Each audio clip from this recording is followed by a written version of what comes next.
नमस्कार दर्शकबिन, नयाँ वर्षको शुभकामनाको साथमा तथ्य र तर्कको आजको श्रृङ्खलामा स्वागत छ।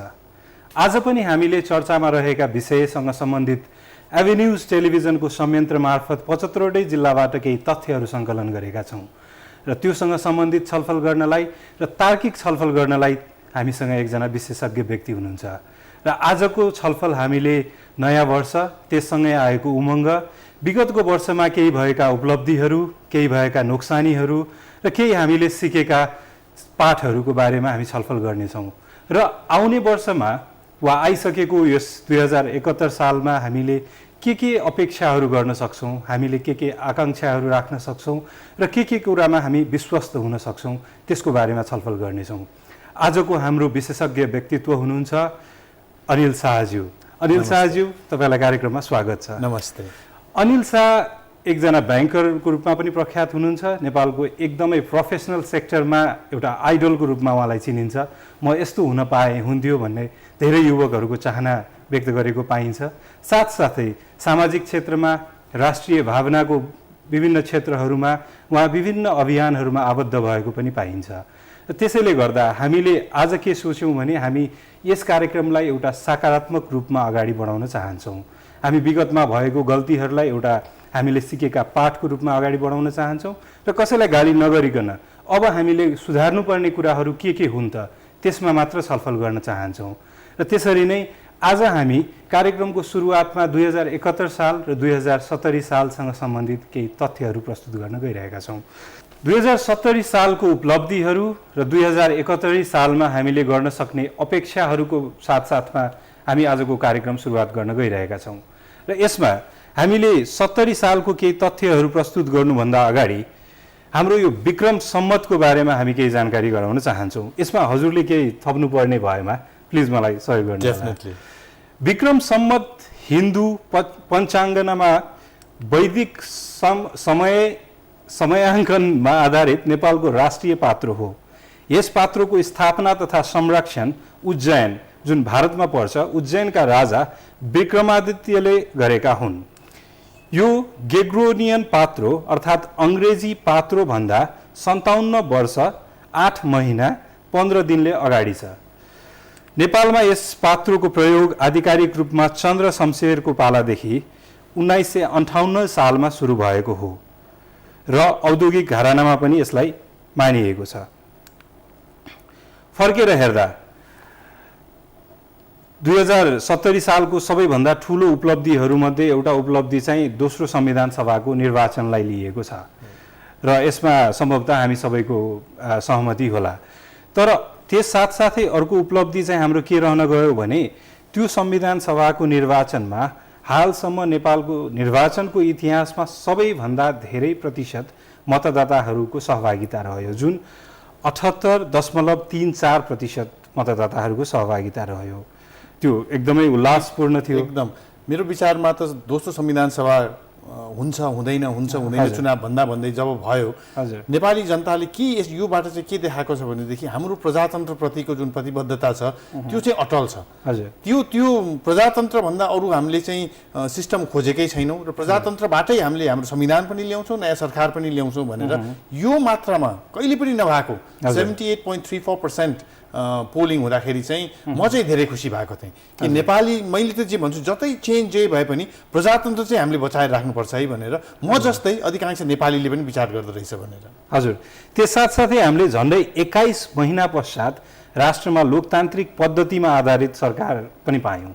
त्यो पनि अर्को उपलब्धि हो र यसले चाहिँ दुई चिज छ है। यहाँले भन्नुभयो कुनै पनि वर्षमा यो ग्लास हेर्दाखेरि आधी फुल हो कि आधी खाली हो भने जस्तै अब 21 महिनापछि हामीले एउटा इलेक्टेड गभर्मेन्ट पायौँ भन्दाखेरि त्यो 21 महिनामा इलेक्टेड गभर्मेन्ट नहुँदाखेरि पनि त देश चल्दो रहेछ नि भनेर पनि धेरैले भने। मसँग धेरै डिबेट र डिस्कसन त्यसमा पनि भयो।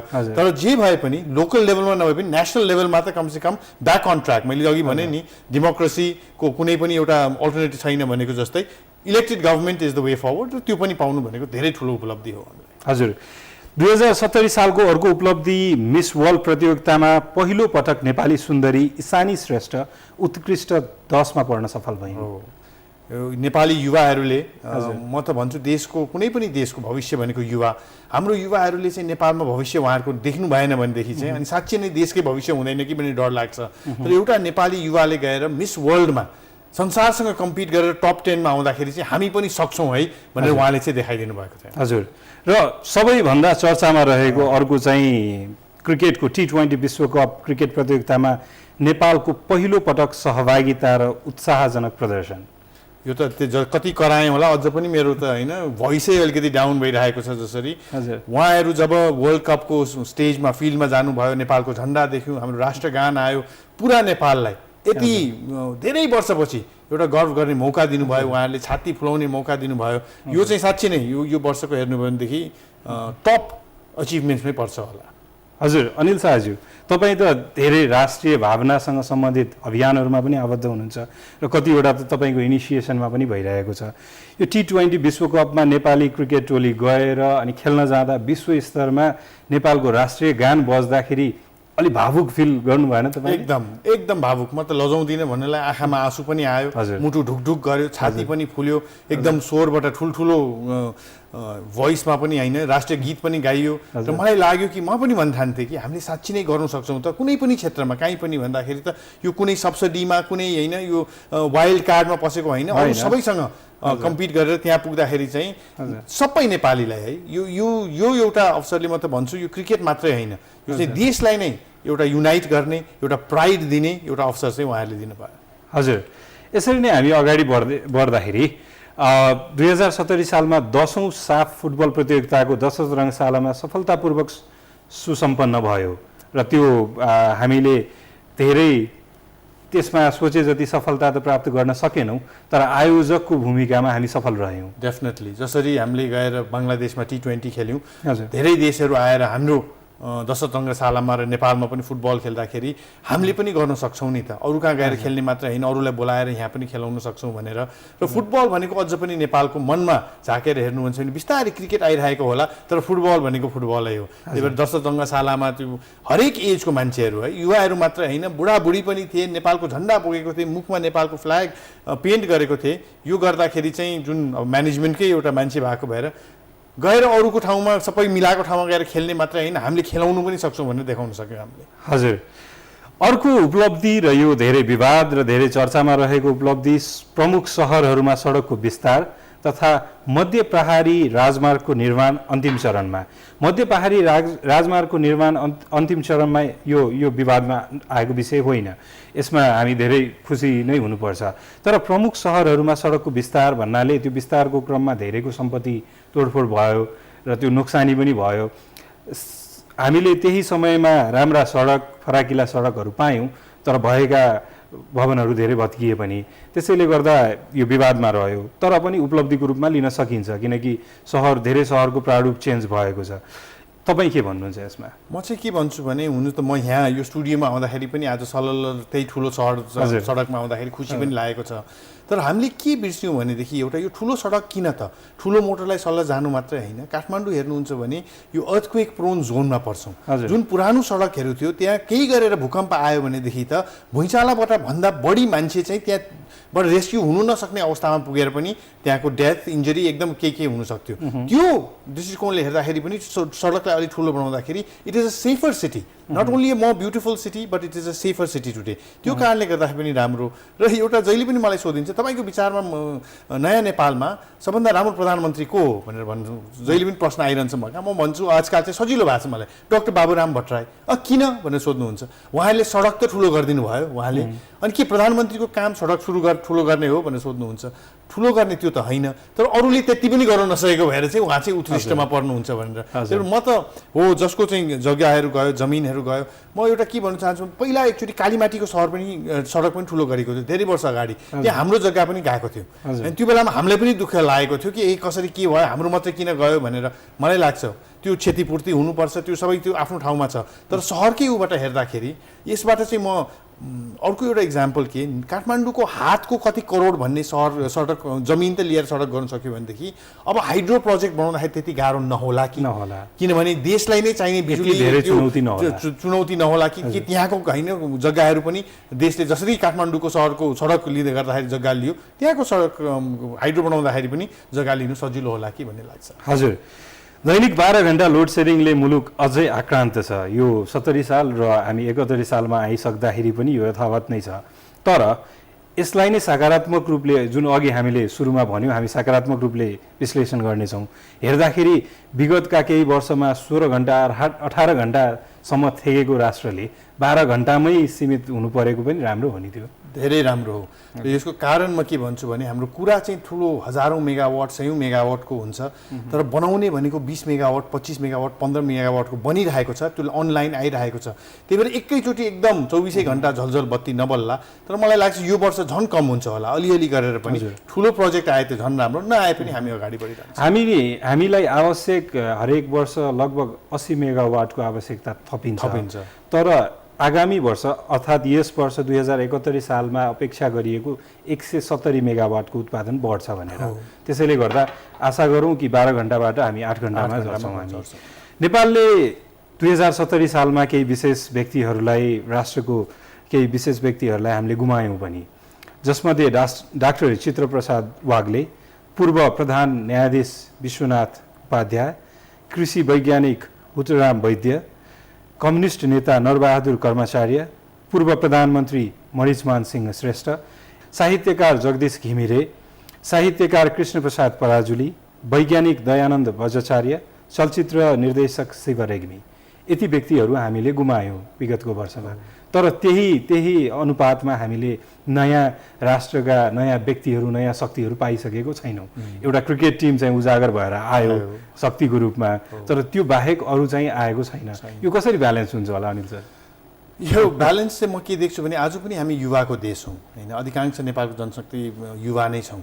त्यही भएर आज नभए पनि भोलि चाहिँ उहाँहरू जस्तो नेपालको छोराछोरीहरू चाहिँ जन्मिन्छ जस्तो लाग्छ। तर उहाँहरूको एउटा मेमोरीमा म के भन्न चाहन्छु भनेदेखि कुनै पनि देश भनेको त्यो देशको माटो मात्रै होइन, त्यो देशमाथि हामी जस्तो नेपाली मान्छे हौँ। आज नेपाल भन्छौँ भने नेपाल भनेको यहाँ म सबैजना नेपालीहरू हौँ। उहाँहरूले जुन योगदान गर्यो त्यो नबिर्स्यौँ हामीले। उहाँहरूले हामीलाई के सिकायो त, देशलाई अगाडि कसरी बढायो त भनेर, त्यसबाट हामी सबैजना अब डिफ्रेन्ट सेक्टरको हुनुहुन्छ, त्यो सिकेर चाहिँ जहिले पनि अगाडि बढौँ। हजुर, अरू केही मिश्रित हामीसँग प्रतिवेदनहरू र केही रेकर्डहरू छ 2031 सालको, जसमा एउटा नराम्रो पक्ष भन्नुपर्दा आर्थिक स्वतन्त्रतामा हामी अझै पछाडि धकलियौँ। 110औं राष्ट्रमा थियौँ हामी र अहिले आएर 125औं राष्ट्रमा पुग्यौँ। नेपालीको औसत प्रतिदिन आम्दानी 150 को सरदरमा थियो, अहिले आएर 172 रुपियाँमा पुग्यौँ। यो राम्रो पक्ष हो। मानव विकास सूचकाङ्कमा नेपाल 157औं स्थानमा रह्यो, यो पनि धेरै राम्रो सूचना रहेन। 30 लाखभन्दा बढी नेपाली खाद्य सङ्कटमा रहेको तथ्य सार्वजनिक हुन आयो, त्यो पनि खासै सुखद रहेन। तर एउटा सुखद अर्को के रह्यो भने नेपाल पोलियो मुक्त घोषित भयो, नेपाल राष्ट्र चाहिँ पोलियो मुक्त घोषित भयो। सो यो विस्तृत आयो। तर एउटा इङ्ग्लिसमा भनाइ छ थिङ्स कम्स इन प्याकेज भनेर, मिक्स्ड ब्याग। हजुर, 2017 साल definitely is a mixed bag नेपालको लागि होइन। संविधान सभाको नयाँ संविधान सभा गठन भए पनि धेरै चिजहरू भएनन्, माथि र तल छ। तर यो जुन इकोनोमिक कुरा गर्नुभयो यहाँले, यसको संविधान लेखिराख्दाखेरि इकोनोमिक स्ट्याचर अलिकति माथि तल त भइ नै रहन्छ हेरेर। एकचोटि संविधान आइसकेपछि चाहिँ अनि सबैजना मिलेर त्यसलाई पनि इकोनोमिक एजेन्डालाई अगाडि लिएर आउनै पर्छ मलाई लाग्छ। र आज जे जसो भने पनि क्रिकेटमै पनि आज हेर्नुहुन्छ भनेदेखि जुन लहरा समातेर हामीले हाम्रो संस्था हाम्रो जिन्दगी बनाइरहेको छौँ, त्यो जरा त्यो लहराको राजनीतिमा अड्केको छ। अब त्यो राजनीति मजबुत भयो भने हाम्रो लहरा पनि मजबुत हुन्छ, नत्र भनेदेखि यही माथि तल चाहिँ भइ नै रहन्छ। हजुर, यो वर्ष हामीले केही सकारात्मक र केही आश लाग्दा केही उत्साहजनक हामीले घटनाहरू र केही त्यस्तो कार्यक्रमहरू पनि अपेक्षा गर्न सक्छौँ यो वर्ष, जसमध्ये कार्तिक महिनामा 18औं सार्क सम्मेलन आयोजना गर्दैछौँ हामी नेपालमा, र चर्चामा आइरहेको छ कि यो काठमाडौँ वा पोखरामा पनि हुन सक्छ भनेर। 1 मेबाट सुरु हुने एसिसी प्रिमियर लिग क्रिकेट प्रतियोगितामा नेपालको सहभागिता हुँदैछ। यो पनि उत्साहजनक हो र 71 साल माघ महिनाभित्र नेपालमा नयाँ संविधान आउने विश्वास गरिएको छ। अब तेस्रो बुँदादेखि सुरु गरौँ, के भन्नुहुन्छ र हामी अपेक्षा गर्न सक्छौँ यसपालि संविधान? म त पोजिटिभ माइन्ड फ्रेमको मान्छे भएर जहिले पनि पोजिटिभली नै थिङ्क गर्छु, तर मेरो विचार के छ भने सबैजनाले हुँदैन हुँदैन भनिराख्यो भनेदेखि त्यो हुँदैन कुनै पनि काम। हुन्छ हुन्छ भन्यो भनेदेखि त्यो पोजिटिभिटीले नै अलिकति पुस गर्छ। मलाई त लाग्छ यो संविधान सभाकोबाट चाहिँ संविधान आउँछ नै र आकाङ्क्षा गरौँ यही वर्ष नै आउँछ भनेर।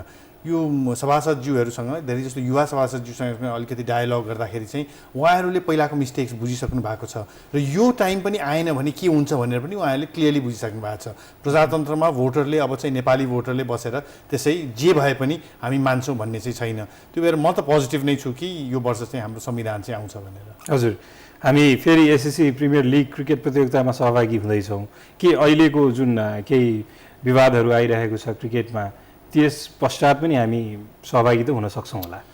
मलाई विश्वास हाम्रो क्याप्टेनको मेच्योरिटीमा छ, उहाँको एज होइन उहाँको मेच्योरिटीमा। किनभनेदेखि क्रिकेटको मैदानमा होस्, वर्ल्ड कपको म्याचमा होस् या अहिलेको नेगोसिएसनमा होस्, उहाँ चाहिँ एकदम भावित भएर इमोसनल भएर त्यतातिर जाने होइन। उहाँलाई थाहा छ यो देशको लागि क्रिकेट भनेको अहिले के हो, उहाँको टिम खेले नखेले के हुन्छ भनेर। तर उहाँलाई यो पनि थाहा छ कि अहिले केही कदम नगर्यो भनेदेखि चाहिँ हाम्रो क्रिकेट जहाँ छ त्यहाँभन्दा अगाडि बढाउनु कति कठिन हुन्छ भनेर। त्यही भएर म त लाग्छ हाम्रो खेल्ने मात्रै होइन, पार्टिसिपेसन मात्रै होइन, धेरै राम्रो पार्टिसिपेसन पनि हुन्छ जस्तो लाग्छ। हजुर, हामी धेरै पश्चात सार्क सम्मेलन आयोजनाको प्रयासमा छौँ र औपचारिक रूपमा त घोषणा हुन थालिसकेको छ। यसको बारेमा के छ तपाईँको धारणा? म त जहिले पनि भन्छु जे हाम्रो होइन कठिनाइहरू छ, विकृतिहरू छ, त्यो घरभित्रै राखौँ, सबै रिजनली इन्टरनेसनली नदेखाउँ भनेर। यो सार्क समेत हामीले होस्ट गरिसकेपछि रिजनली हाम्रो एउटा जुन स्ट्याचर थियो त्यो स्ट्याचरमा हामी फेरि पुग्नुलाई राम्रो फर्किन सक्छौँ।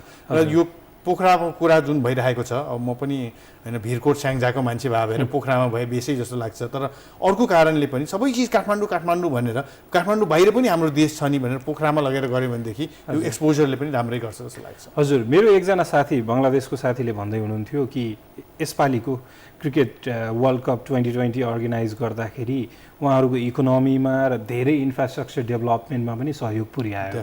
त्यसैले गर्दा पनि काठमाडौँभन्दा बाहिर भयो भने एकचोटि त्यो सिटीले नयाँ प्रारूपहरू पाउने सम्भावना हुन्छ। त्यसैले पनि त्यो आवश्यक छ जस्तो लाग्छ र हजुरले सोच्नु भए जस्तै म पनि लेट्स बी पोजिटिभ र यो एक्साइटमेन्टहरू कायम रहोस्।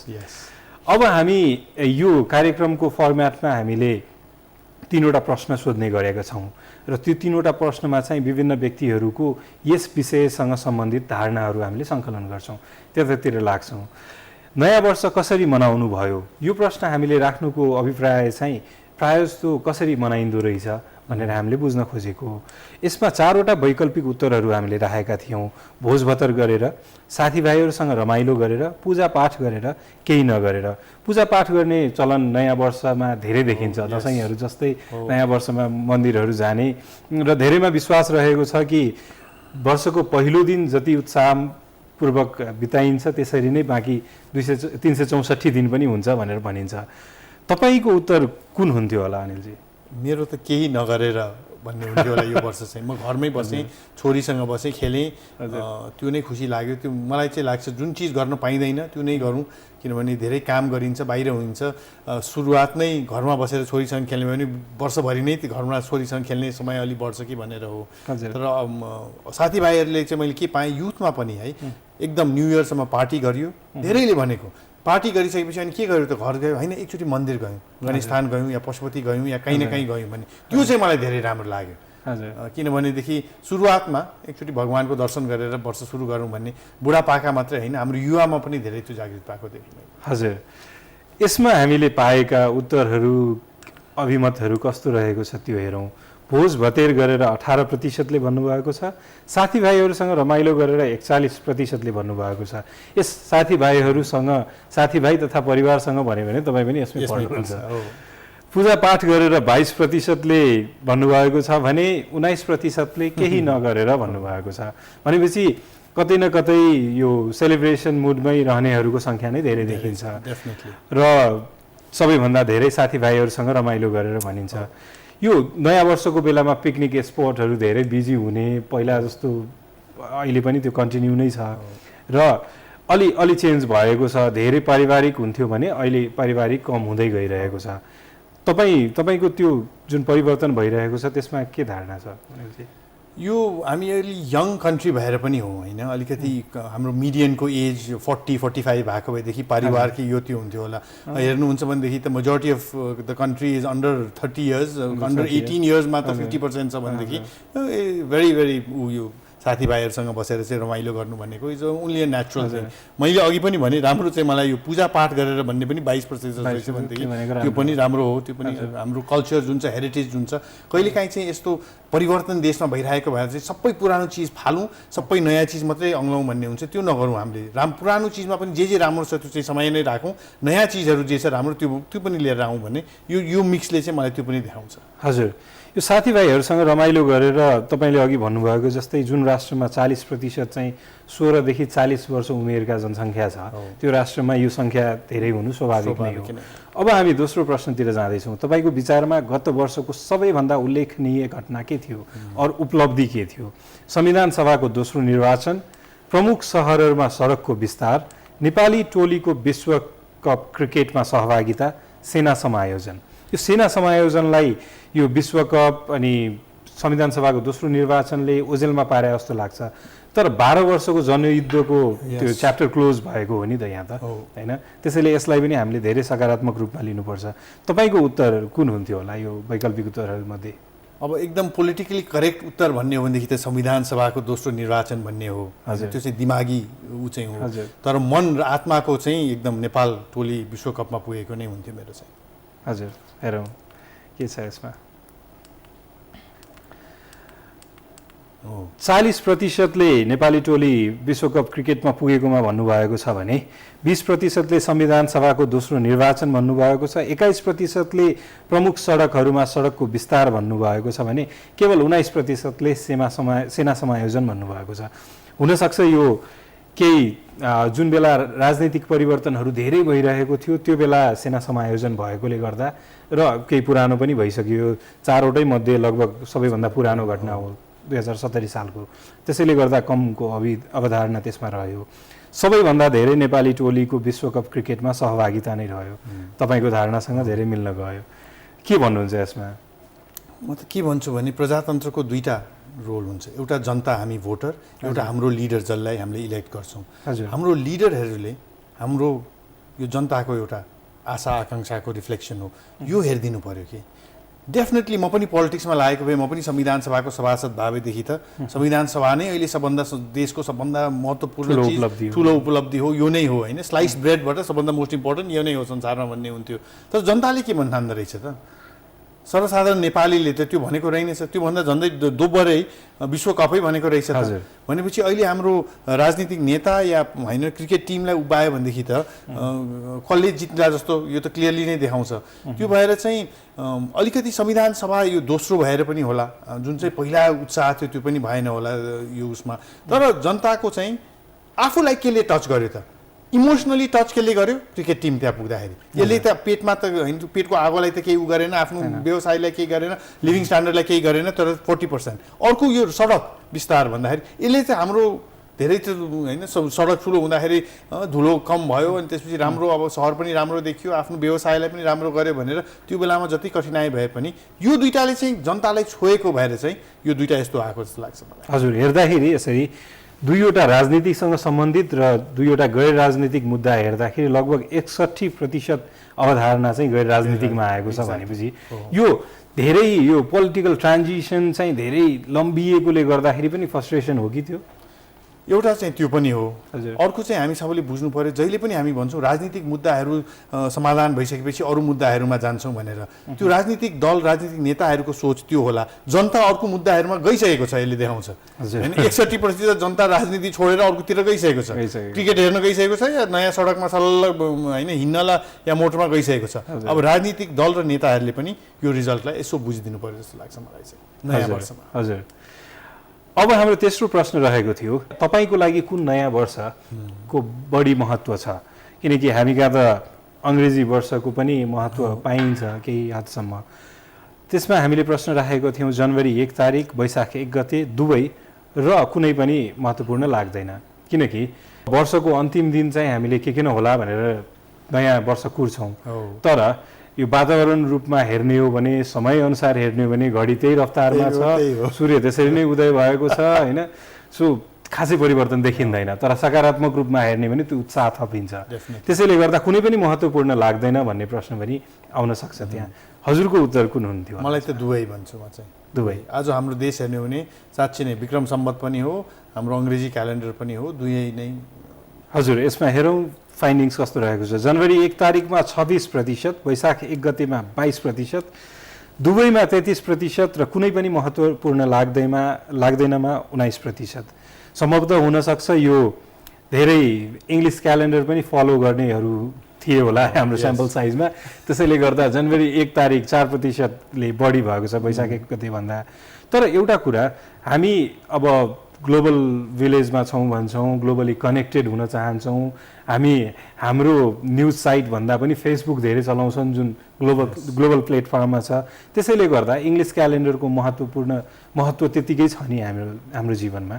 एउटा सोच चाहिँ के छ भनेदेखि अब यो विक्रम सम्वत किन राख्ने त, सबै अङ्ग्रेजीमै गरौँ भन्ने पनि सोच छ। मैले अघि भने नि परिवर्तन भनेको सबै पुरानो चिज फाल्नेतिर नजाउँ, यसलाई कसरी दुइटैलाई एउटा डभटेल गरेर अगाडि बढ्न सकिन्छ भनेर, जसरी अहिले भइरहेको छ। किनभने अहिले पनि हामी गाउँकै देश हौँ, गाउँमा यो जनवरी 1 भन्ने के थाहा छैन उहाँहरूलाई। उहाँहरूको त सबै चिज एग्रिकल्चरल बेस्ड हौँ, त्यही महिनाले गरेर अब के फसल काट्ने बेला भयो कि गोड्ने बेला भयो कि रोप्ने बेला भयो कि भन्ने त्यो छ। त्यही भएर अहिले नै विक्रम सम्वतलाई चाहिँ कास्ट साइड गर्ने बेला भइसकेको छैन। तर स्लोली चाहिँ सजिलो बाटो हिँडेर हुँदैन।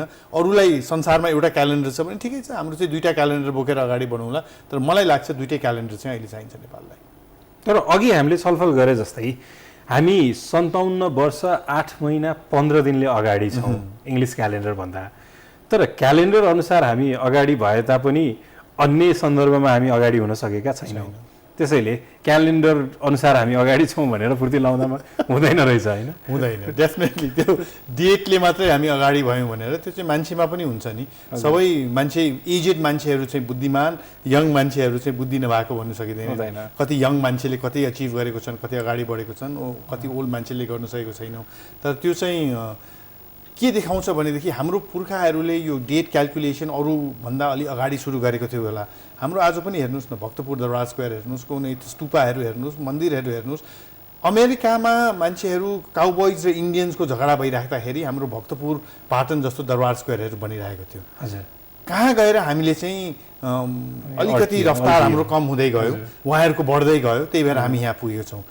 हजुर दर्शकवृन्द, सकारात्मक सोचका एक अभियन्ता जो राष्ट्रिय भावनाहरूसँग सम्बन्धित अभियन्ता पनि हुनुहुन्छ र नेपालका एकदम सक्सेसफुल, एकदम सफल ब्याङ्करको रूपमा परिचित हुनुहुन्छ।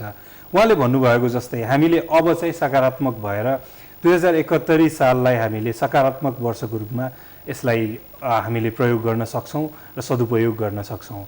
आजको कार्यक्रममा आएर हामीलाई केही सन्देश, केही सकारात्मक छलफलमा सहयोग गरिदिनु भएकोमा धन्यवाद अनिलजी। Thank you very much for the opportunity.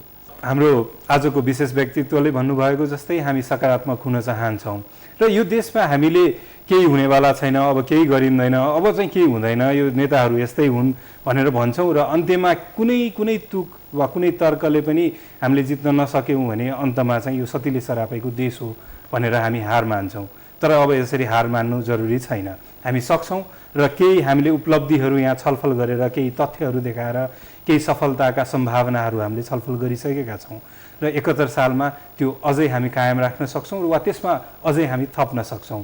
यही शुभकामनाका साथ नयाँ वर्षको शुभकामना फेरि पनि तपाईँहरूलाई। आजको कार्यक्रम हेरिदिनु भएकोमा धन्यवाद। खबरभित्रको खबरको लागि हेर्दै गर्नुहोस् एभेन्यूज टेलिभिजन। नमस्कार।